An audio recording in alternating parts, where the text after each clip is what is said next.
Hi, and welcome to the Body Lab.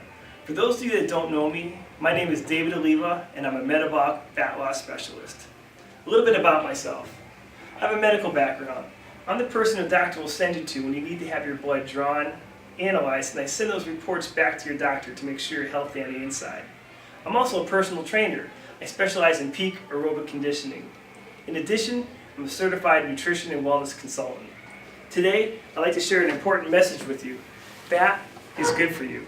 Most of us are under the impression that fat is bad, and we avoid it when in fact it's considered essential.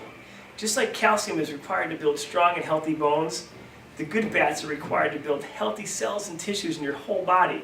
Today, I'd like to share a short video with you, and we'll come back afterward. There's something we all enjoy about staying for dinner. You ever thought why? What was on your dinner table when you were younger? Chances are it had a lot to do with what your doctor was telling you is healthy. Building a strong, healthy body is like building a strong, beautiful building.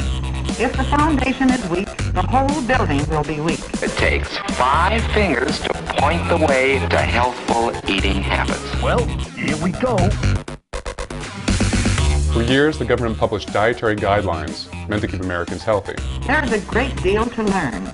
Tell me what you eat and I'll tell you what you are, huh? The body needs certain substances to live and grow. And remember, your body isn't just like an automobile. For years, the key message of those guidelines was the same: cut fat from your diet. The committee's original report urged Americans to reduce their risk of heart attacks by reducing their intake of cholesterol down to the equivalent of about 1 egg a day. And those guidelines had an effect. From 1977 to 2012, per capita consumption of eggs fell by 9%, beef by 37%, whole milk by 72%. Calories from saturated fat fell, while calories from supposedly safe carbohydrates increased. As one expert put it was a vast nutritional experiment. But with nearly 1 million Americans a year dropping dead from heart disease in the mid-80s, we had to try something. Nearly 4 decades later, the results are in. The experiment was a failure.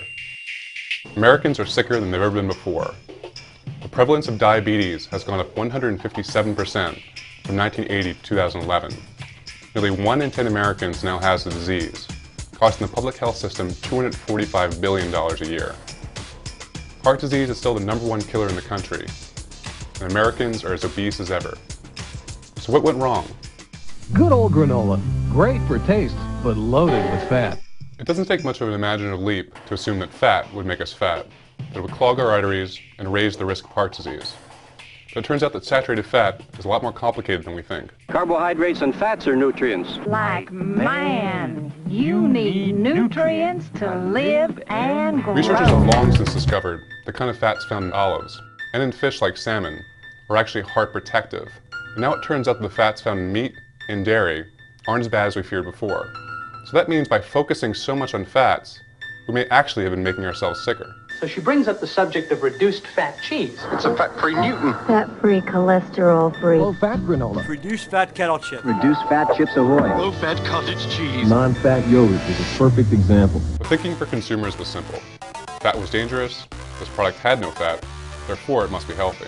It's non-fat, which means less calories. But amid the confusion about fat, we ended up replacing it in our diets with sugars and carbohydrates, which meant our calorie intake was actually going up.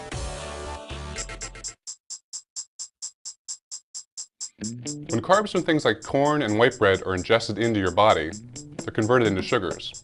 Those sugars convert to insulin, which causes fat cells to go into storage overdrive, leading to weight gain. Since fewer calories are then left to fuel the body, we begin to feel hungry, even as our metabolism begins to slow down in an effort to save energy. We eat more, and we gain more weight, never quite feeling full. As this process repeats, our cells become more resistant to insulin, which causes us to gain more weight, which only increases insulin resistance in a vicious circle. Cut calories and people just get hungrier. Obesity, diabetes, high triglycerides, and low HDL cholesterol can all follow. Study after study has found that it's very difficult to lose weight on a very low-fat diet, possibly because fat and meat can produce a sense of satiety that's hard to achieve with carbs, making it easier to simply stop eating. But it isn't just the increase in carbs that affects us.